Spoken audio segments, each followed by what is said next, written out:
కోదాడ నియోజకవర్గ యూత్ కాంగ్రెస్ ఎన్నికల ఫలితాలలో యూత్ కాంగ్రెస్ అధ్యక్షులుగా మహమ్మద్ అబ్దుల్ అజీం 2800 ఓట్లతో ఘన విజయం సాధించినట్లు బుధవారం ఫలితాలు వెల్లడయ్యాయి. ఈ సందర్భంగా అబ్దుల్ అజీం మాట్లాడారు. కోదాడ నియోజకవర్గ యూత్ కాంగ్రెస్ ఎన్నికల ఫలితాలలో యూత్ కాంగ్రెస్ అధ్యక్షునిగా మహమ్మద్ అబ్దుల్ అజీం 2800 ఓట్లతో ఘన విజయం సాధించినట్లు బుధవారం ఫలితాలు వెల్లడైనాయి. ఈ సందర్భంగా అబ్దుల్ అజయ్ మాట్లాడుతూ, నాకు సహకరించిన మంత్రి ఉత్తమ్ కుమార్ రెడ్డికి, ఎమ్మెల్యే ఉత్తమ్ పద్మావతి రెడ్డి, కాంగ్రెస్ పార్టీ నాయకులకు, కోదాడ నియోజకవర్గ ముస్లిం మైనారిటీ అధ్యక్షుడు గులాం ఎల్దానీ, డివిజన్ అధ్యక్షుడు షేక్ బాజాన్, కోదాడ పట్టణ ముస్లిం మైనారిటీ ఉపాధ్యక్షులు షేక్ నజీర్ నాయకులకు ధన్యవాదాలు తెలిపారు.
ఈరోజు నాకు చాలా ఆనందంగా ఉంది.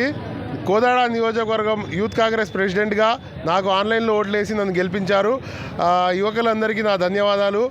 మరియు మేడంకి, సార్కి అందరికీ ధన్యవాదాలు. ఉత్తమ్ కుమార్ రెడ్డి గారు, ఉత్తమ్ పద్మావతి గారు ఆశీస్సులతో ఈరోజు మేము నిలబడటం జరిగింది. వారి ఆశీస్సులతో ఈరోజు గెలిచాం. మేము అందరూ కాంగ్రెస్ పార్టీ కార్యకర్తలందరికీ నా ధన్యవాదాలు.